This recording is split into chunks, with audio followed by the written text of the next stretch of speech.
Magandang umaga. Ako si Dr. Carl Martin Salcedo at inaanyayahan ko kayong makisama sa ating usapan na pinamagatang Yosi Iwasan, Baga, Alagaan. Ito ay hinahandog ng NCMH Public Health Unit at ng Department of Internal Medicine ngayong buwan ng mga baga. Tayo nang magsimula. Ang sigarilyo ay gawa sa dahon ng tabako na pinoproseso at dinadagdagan ng mga kung ano-anong kemikal upang maging presentable at kaaya-aya sa mga gumagamit nito. At kapag ito'y sinindihan ay naglalabas ng higit sa 7,000 na iba't ibang kemikal o lason. Madami dito ay nakakapagdulot ng cancer.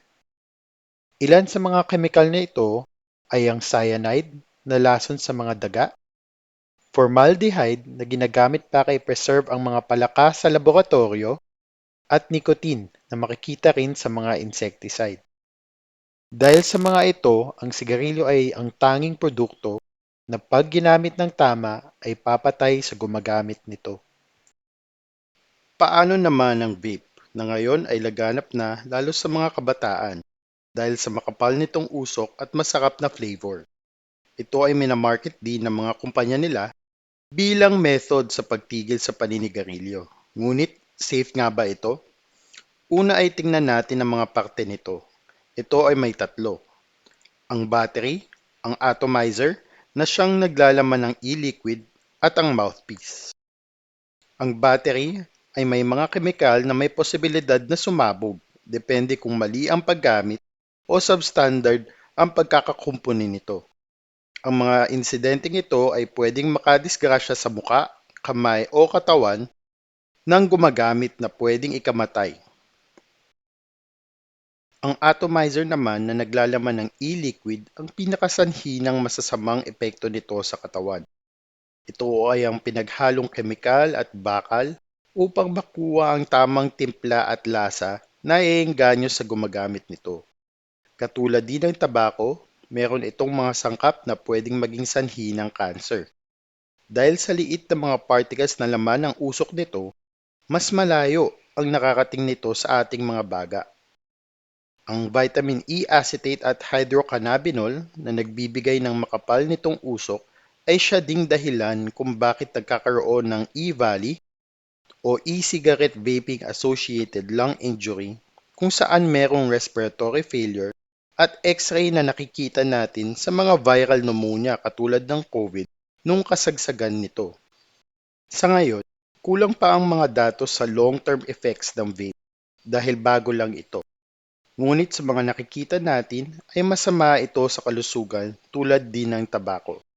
At hihintayin pa ba natin na may masamang mangyari sa atin? Di valley na lang.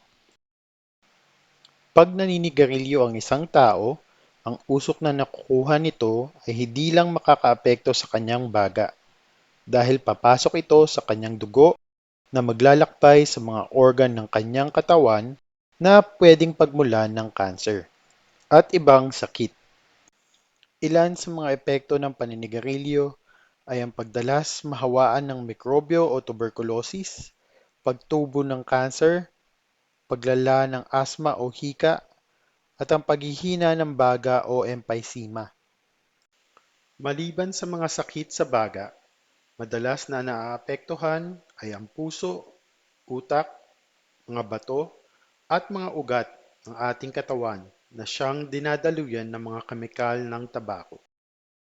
Pag makarating ang nicotine sa adrenal gland, sa taas ng ating mga bato, naglalabas ito ng epinephrine na nagpapataas ng blood pressure. Ang carbon monoxide naman mula sa paninigarilyo ay nagdudulot ng pinsala sa loob ng mga ugat na nagiging lugar kung saan pwedeng dikitan ng mga plaques na tinatawag na atherosclerosis. Sa pagdami ng mga plaques na ito, tuluyang nagbabara ang mga daluyan ng dugo at masisira ang mga nasasakupan nito. Ito ay nagdudulot ng atake sa puso, sa utak, pwedeng magdulot ng stroke, at sa mga kamay at paa ay nagdudulot ng pagkabulok na pwedeng dahilan para putulin ang mga ito. Huwag din nating kakalimutan ang pinakamalaking organ sa ating katawan, ang ating balat. Ang mga kemikal mula sa tabako ay napag-alamang sumisira sa collagen na responsable para maging makinis, malambot at mukhang bata ang ating kutis. Ngunit dahil sa paninigarilyo, magiging tuyo, magaspang at bitak-bitak ang ating mga balat. Pwedeng masira ang ngipin at bumahaw ang hininga. Magkaroon ng singaw at kanser ng bibig, wrinkles sa muka na tinatawag na smoker's lines, pagkakulay ng dila at mga daliri, at mga sugat na hindi humihilom. Alam din natin na hindi natatapos sa ating pisikal na kalusugan ang epekto ng paninigarilyo. Sa mga trabaho ngayon, may mga alituntunin na patungkol dito at may mga trabaho na mas tumatanggap ng mga aplikante kung wala silang bisyo. Ayon kasi sa pag-aaral, mas malaki ang ginugugol ng mga kumpanya sa mga naninigarilyong empleyado dahil nakikitang mas madalas sila magkasakit at nangangailangan ng relyebo. Tataas din ang gastusing medikal ng mga kumpanya dahil sa bayad sa insurance company pag sila ay nagkakasakit. Magkakaroon din ng dagdag gastos dahil sa pagpapanatili ng mga kwarto at kagamitan upang matanggal ang amoy ng sigarilyo.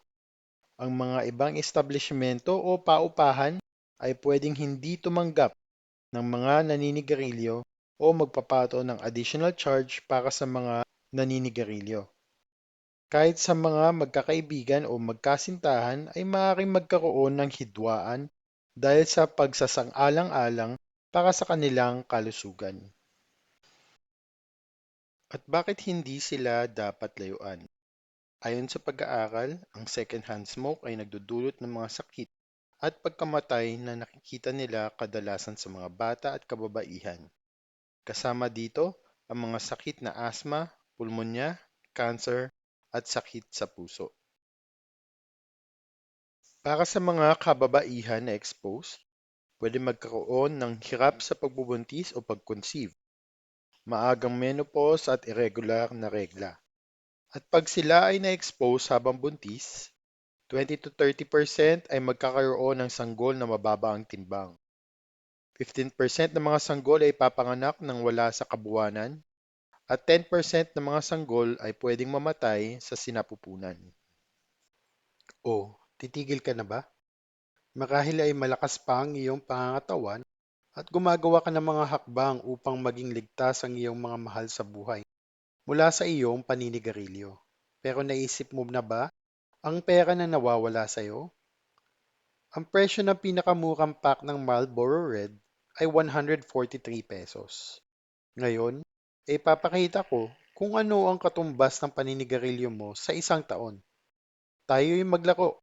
Sigarilyo o bayong? Una, magyosi ka ba ng one stick araw-araw sa isang taon? O kumain ng masarap na ulam gamit ang bago mong air fryer? 2,400 pesos. Pangalawa, magyosi ka ba ng 2 sticks araw-araw sa isang taon? O magne-Netflix and chill gamit ang bago mong mini projector? 5,115 pesos. Susunod, magyosi ka ba ng 5 sticks araw-araw sa isang taon? O mag-upgrade na ng bago mong phone? 13,000 pesos. Susunod, magyosi ka ba ng 10 sticks araw-araw sa isang taon? At maglalakad na lang paikot-ikot ng NCMH? O sasakay ka na sa bago mong foldable electric scooter? 25,915 pesos.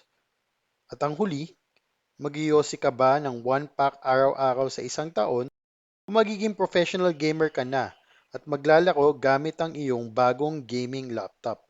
52,000 pesos.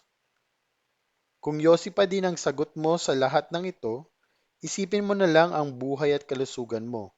Walang katumbas na pera yan. O, titigil ka na ba? Marahil ay mayaman ka at walang paki sa pera. Ngunit alam ko ang wala tayong lahat. Oras. Lahat tayo ay may bilang lang ng araw sa mundo. Gusto mo ba na sinasayang mo lang ito sa paninigarilyo? Ang karaniwan na nasasayang mo na oras sa paninigarilyo ng isang stick sa isang araw ay 6 na minuto. Naisip mo na ba kung ilan ang nasasayang mo sa isang taon? Kung ikaw ay naninigarilyo ng isang stick sa isang araw, nagsasayang ka ng 1.5 araw sa isang taon sa paninigarilyo. Kung ikaw ay naninigarilyo ng 2 stick sa isang araw, nagsasayang ka ng 3 araw sa isang taon sa paninigarilyo.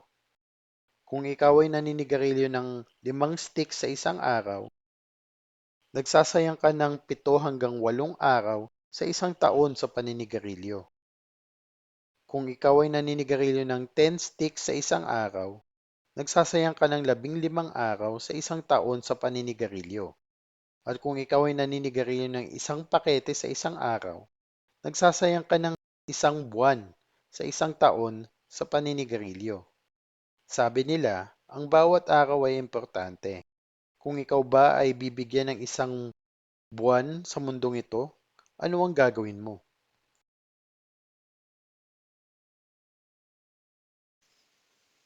Oh, titigil na ba kayo? Ito ang mga pwedeng mangyari kapag tagumpay na titigil sa paninigarilyo. Pagkatapos ng 20 minuto, ang blood pressure, temperature at pulse rate ay babalik na sa normal.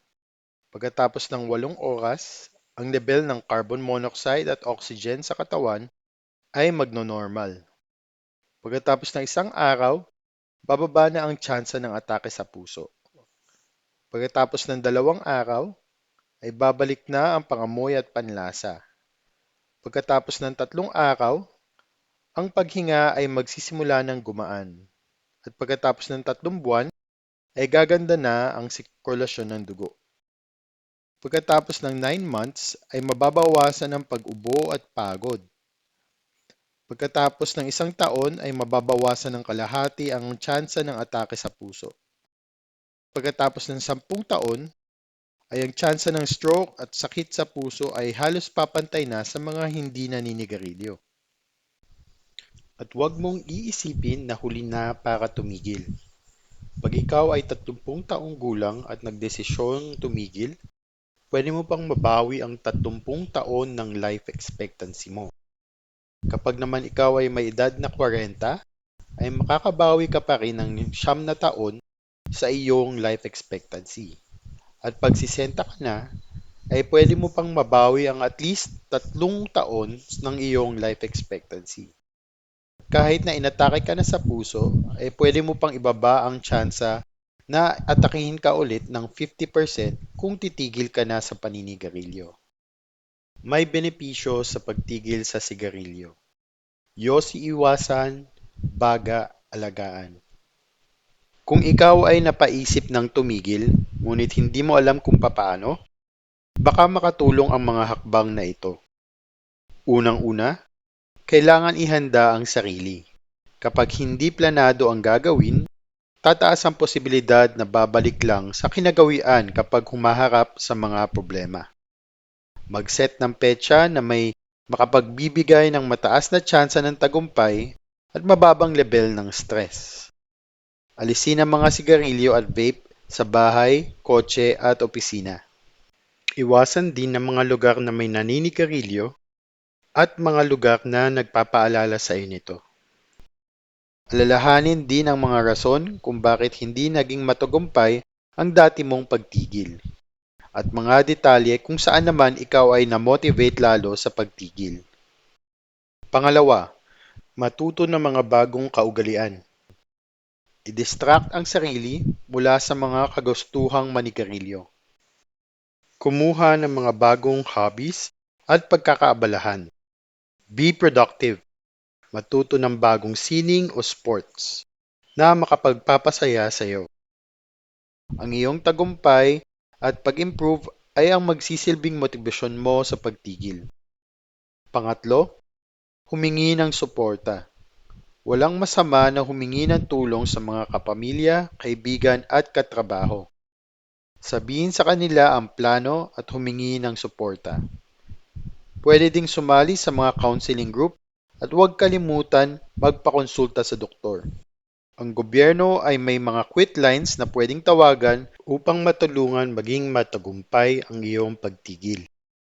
Pang-apat, gumamit ng gamot kung kinakailangan. Sa Pilipinas ay may mga available na nicotine replacement therapies na pwedeng makatulong sa iyo labanan ang gustuhang manigarilyo.